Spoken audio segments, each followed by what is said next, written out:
Hello viewer, আসসালামু আলাইকুম। আজকের ভিডিওর প্রতিপাদ্য বিষয় হচ্ছে হজরত আবু বকরের হিজরতের ঘটনা। সঙ্গে আছে আমি প্রভাষক ইফতেখার আহমেদ রতন। খুলনায় মোটামুটি শীত পড়ে গিয়েছে, আর এই শীতকালে কিন্তু বিভিন্ন জায়গায় ইসলামী জলসা এবং ওয়াজ মাহফিল হয়। অলরেডি একটা ওয়াজ মাহফিল চলছে, যার কারণে হয়তো এখানে একটু শব্দ আসবে।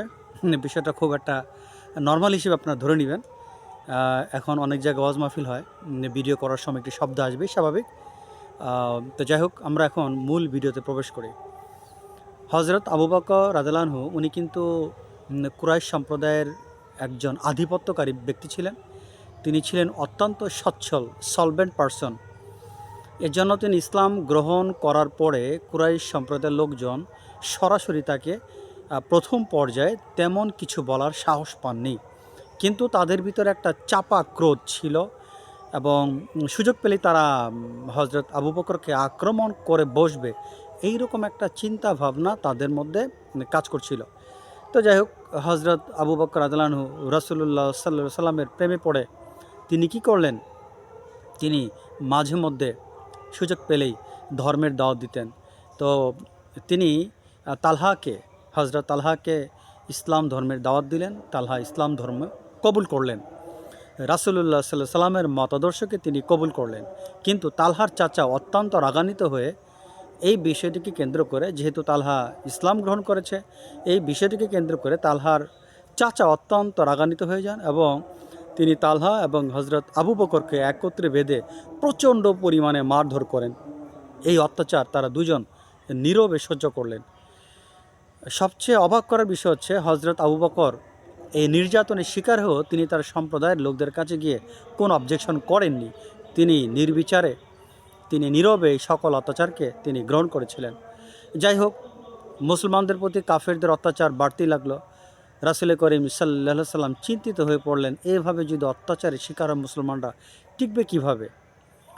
তো তখন তিনি ভাবলেন যে এই অত্যাচারের শিকার হওয়া মুসলমানদের উচিত আবিসিনিয়ায় হিজরত করা। তো তখন হজরত আবু বকর রাদিয়াল্লাহু আনহু রাসূলুল্লাহ সাল্লাল্লাহু আলাইহি ওয়াসাল্লামের কাছে রিকোয়েস্ট করলেন, ইয়া রাসূলুল্লাহ, আপনি যদি আমাকে অনুমোদন দেন, আপনি যদি আমাকে পারমিশন দেন, তাহলে আমি আবিসিনিয়ায় হিজরত করি। রাসূলুল্লাহ সাল্লাল্লাহু আলাইহি ওয়াসাল্লাম তাকে হিজরত করার পারমিশন দিলেন। তো হজরত আবু বকর রাদিয়াল্লাহু আনহু তিনি আবিসিনিয়ায় হিজরত শুরু করলেন, যাওয়া শুরু করলেন। নিজের মাতৃভূমি মক্কা পরিত্যাগ করে, কাফেরদের অত্যাচারের শিকার হয়ে নিজের জন্মভূমির মায়া পরিত্যাগ করে তাকে আবিসিনিয়া যেতে হয়। আবিসিনিয়া যাওয়ার পথে আবু দাগানা উনি জিজ্ঞাসা করলেন হজরত আবু বকরকে, আপনি কোথায় যাচ্ছেন? তো হজরত আবু বকর বললেন, আমি আবিসিনিয়া যাচ্ছি। আমি আমার সম্প্রদায়ের লোকদের অত্যাচারের শিকার হয়ে আমি এখন মক্কা ছেড়ে আবিসিনিয়া যাচ্ছি। আমি চাই একটি নিরাপদ জায়গায় থাকতে। জীবনের অবশিষ্ট সময় আমি মহান আল্লাহ তাআলার ইবাদতে মশগুল থাকতে চাই।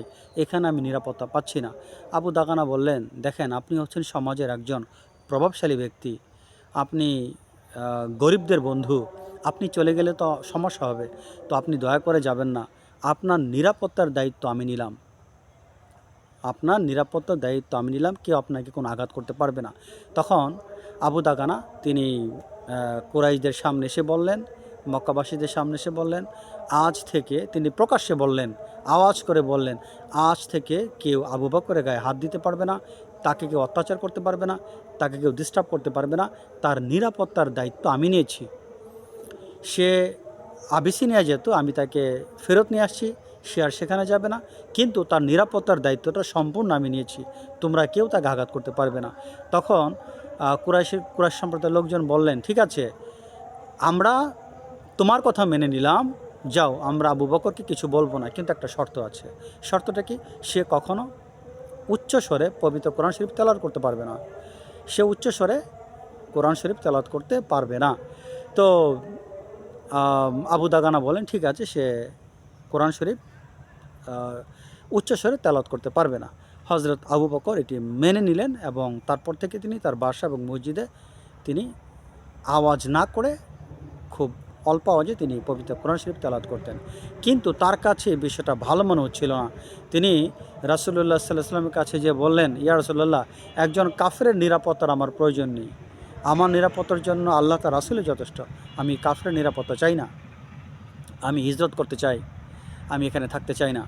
তো তখন রাসূলুল্লাহ সাল্লাল্লাহু আলাইহি ওয়াসাল্লাম বললেন, দেখো আবু বকর, তুমি একটু ওয়েট করো, আল্লাহ পাকের পক্ষ থেকে এখনও হিজরতের কোনো অ্যাডভাইস আসেনি। যদি অ্যাডভাইস আসে তুমি আমার সাথে হিজরত করবে। তো যাই হোক, হযরত আবু বকর রাদিয়াল্লাহু আনহু রাসূলুল্লাহ সাল্লাল্লাহু আলাইহি ওয়াসাল্লামের কথা মেনে নিলেন। তো এর মধ্যে তিনি আবার কী করলেন? উচ্চস্বরে পবিত্র কোরআন শরীফ তেলাওয়াত করা শুরু করলেন। তিনি তার বাসাতে উচ্চস্বরে পবিত্র কোরআন শরীফ তেলাওয়াত করা শুরু করলেন। তার পবিত্র কোরআন শরীফের তেলাওয়াতের মধুর শব্দ শুনে লোকজন আস্তে আস্তে তার এই তেলাওয়াতের শব্দটা জানতে পারে। লোকজন তার বাসার আশেপাশে ভিড় জমাতো এই পবিত্র কোরআন শরীফের তেলাওয়াত শোনার জন্য। আস্তে আস্তে এই অনেক লোক জড়ো হতে থাকে এবং ইসলামের প্রতি মানুষের আকৃষ্টতা বাড়তে থাকে, ইসলামের জনপ্রিয়তা বাড়তে থাকে। এই বিষয়টি দেখে কাফেররা কিন্তু একদম ক্রোধান্বিত হয়ে যায়, উত্তেজিত হয়ে যায়, তেলে বেগুনে তারা উত্তেজিত হয়ে যায়। তারা বিষয়টিকে বরদাস্ত করতে পারল না। তখন তারা আবু দাগানাকে বলল, দেখো তোমার সাথে কিন্তু আমাদের একটা কমিটমেন্ট ছিল, সেই কমিটমেন্টটা কি? সে উচ্চস্বরে কোরআন শরীফ তেলাওয়াত করতে পারবে না, আর বিনিময়ে আমরা তাকে নিরাপত্তা দিব, কিন্তু এখন তো সেটি ভেঙে ফেলেছে, এখন আমরা কি করব? তখন আবু দাগানা আবার আবু বকরকে বললেন, দেখো তোমার সাথে এগ্রিমেন্ট ছিল তুমি উচ্চস্বরে কোরআন শরীফ পড়তে পারবে না, এখন তুমি নীরবই কোরআন শরীফ পড়ো, তুমি যদি উচ্চস্বরে কোরআন শরীফ পড়ো তাহলে আমি আর এর দায়িত্ব নিতে পারবো না। তিনি সরাসরি বলে দিলেন। যাই হোক, এই বিষয়টি ছিল। তখন আবু দাগানা কী করলেন? তিনি তার দায়িত্বকে উঠায় নিলেন, যে নিরাপত্তার দায়িত্ব ছিল তিনি এই দায়িত্বটাকে উঠায় নিলেন। তো এই বিষয়টাই ছিল কিন্তু হজরত আবু বকরের দ্বিতীয় হিজরতের একটা কারণ।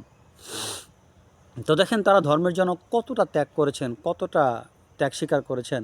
আল্লাহ এবং রাসূলের প্রেমে পড়ে তারা নিজের জীবনকে বাজি রেখে তারা ধর্মের কথা বলেছেন, ধর্মকে প্রচার করেছেন। ইচ্ছা করলে কিন্তু তারা অনেক সুবিধা ভোগ করতে পারত নিজ সম্প্রদায়, কিন্তু মহান আল্লাহ তাআলাকে খুশি করার জন্য জীবনকে বাজি রেখে তারা রাসূলুল্লাহ সাল্লাল্লাহু আলাইহি ওয়াসাল্লামের নির্দেশনাকে মেনে চলেছেন। তো যাই হোক, ছোট পরিসরে আজকের ভিডিও এখানে শেষ করতে চাচ্ছি। ইনশাআল্লাহ আবু বকরের হিজরত নিয়ে আরও কিছু ভিডিও করব, আপনারা দোয়া করবেন। আজ এ পর্যন্ত, আল্লাহ হাফেজ।